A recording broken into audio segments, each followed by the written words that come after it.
കൺമണി, നിന്നെ കാണാൻ ഇവിടെ വേറെ ആരും വരാൻ പാടില്ല എന്നാ പ്രേമേന്ദ്രനോട് ഞാൻ പറഞ്ഞിട്ടുള്ളതല്ലേ? ആരും വരില്ല സിസ്റ്റർ. അപ്പൊ ആ മുന്നേസ്ത് വന്നിരിക്കുന്നവരോ?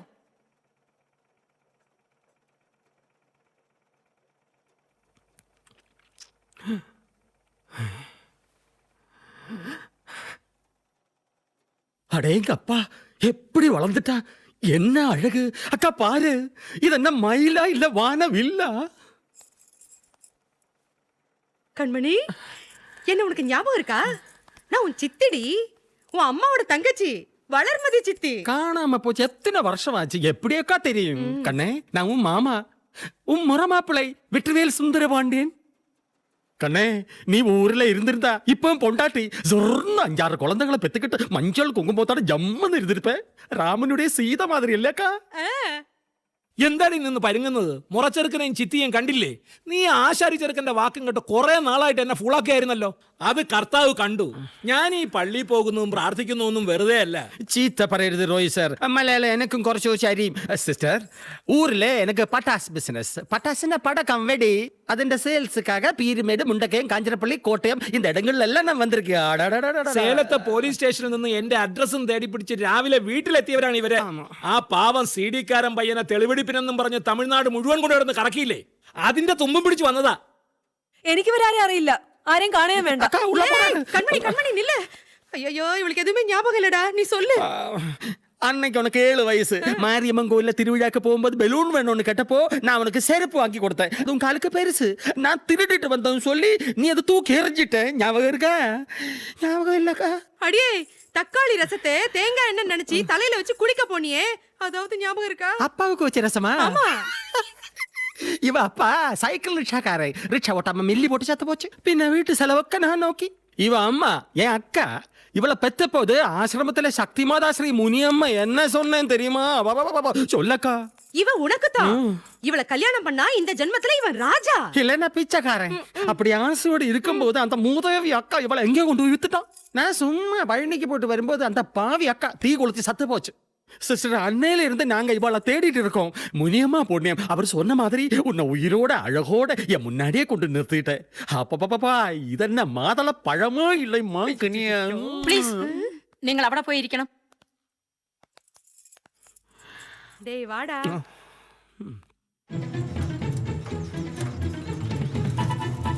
പ്രേമ, ഒന്ന് പതുക്കെ ചവിട്ടടാ.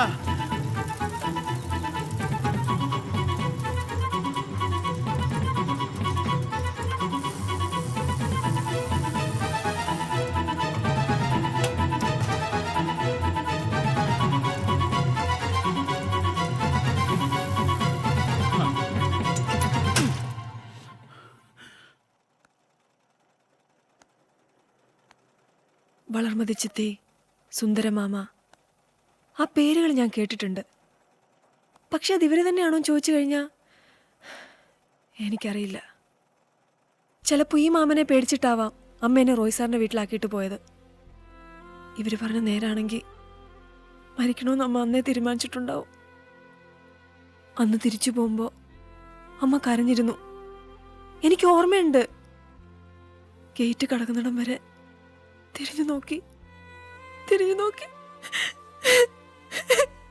പോട്ടെ, അതൊക്കെ കഴിഞ്ഞില്ലേ. എല്ലാവരുടെ ജീവിതത്തിൽ ഉണ്ടാവും ഓർക്കാൻ പ്രയാസമുള്ള കുറെ കാര്യങ്ങൾ. സഹിച്ചേ പറ്റൂ. ഇവരെ ഇപ്പൊ എന്ത് പറഞ്ഞയക്കണം?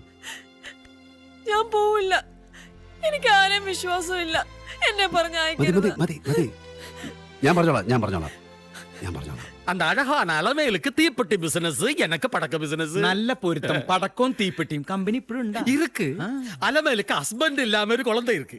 அந்த குழந்தையோட சேர்த்து என்ன கல்யாணம் பண்ணதுக்கு அவள் தயார். அக்கா, நீ அலமேலு பார்த்தது இல்லையா? எப்படி இருக்க சொல்லி கொடு. குண்டா, கொஞ்சம் கருப்பா. கருப்புக்கு என்ன குறை? கருப்புக்கு அழகு.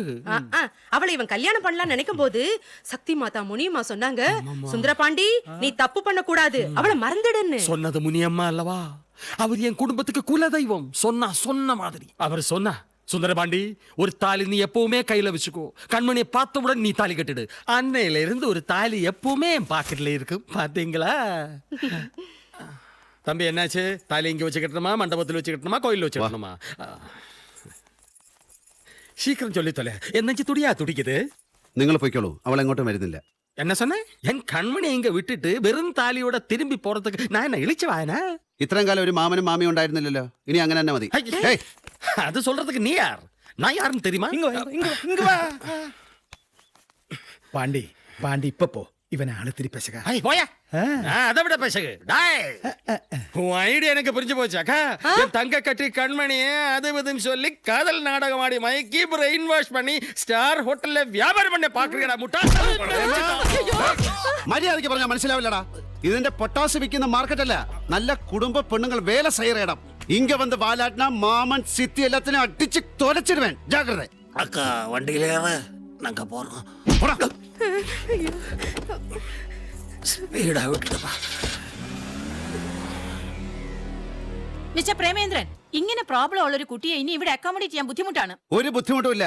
തൽക്കാലം ഇവൾ ഇവിടെ തന്നെ താമസിക്കും. ഏ?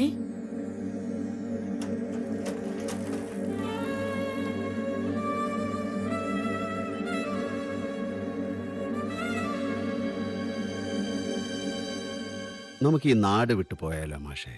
എങ്ങോട്ട്? എങ്ങോട്ടെങ്കിലും.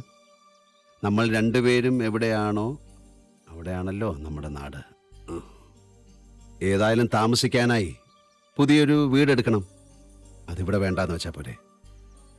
ചക്കിൽ കെട്ടിയ കാളയെ പോലെ ജീവിതം ഇങ്ങനെ തിരിയുന്നു. ബോറ്. വേറെ ഏതെങ്കിലും ഒരു സ്ഥലം മടുക്കുമ്പോൾ അവിടുന്നും പോണം.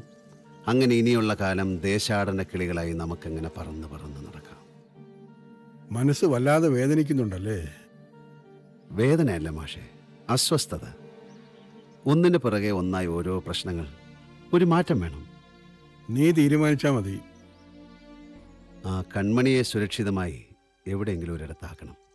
പാവം എത്ര കാലമായി പേടിച്ചിങ്ങനെ. ചിലരെ സമാധാനമായി ജീവിക്കാൻ വിടില്ല എന്ന് ദൈവം പ്രതിജ്ഞ എടുത്ത പോലെയാ.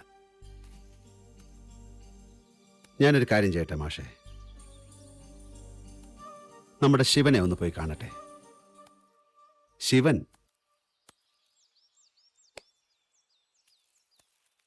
പണ്ട് എനിക്ക് പകരം ജയിലിൽ പോകേണ്ടിയിരുന്ന യഥാർത്ഥ കക്ഷി. അത് അവനെ ഈ അടുത്ത് ഞാൻ കണ്ടിരുന്നു ടൗണിൽ വെച്ച്.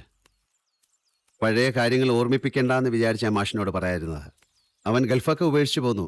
ഇപ്പൊ കൊച്ചിയില്ല. അവിടെ ഫാദറിൻലായുടെ ബിസിനസ്സൊക്കെ ഏറ്റെടുത്ത് നടത്തുക, റിയൽ എസ്റ്റേറ്റ്. വലിയ സ്ഥിതിയില്ല. എന്നെ കണ്ട ഉടനെ ഓടി വന്ന് കെട്ടിപ്പിടിച്ചു. നീ തന്ന ദാനമാണ് എൻ്റെ ജീവിതം എന്നൊക്കെ പറഞ്ഞൊരൊറ്റ കരച്ചില്. ഞാനങ്ങ് വല്ലാതായിപ്പോയി. അന്നേ അവൻ എന്നെ ക്ഷണിച്ചതാ കൂടെ ചെല്ലാൻ. അവൻ വിചാരിച്ചാൽ ചിലപ്പോൾ ഒരു ബെറ്റർ ജോലി കിട്ടിക്കൂടുന്നില്ല.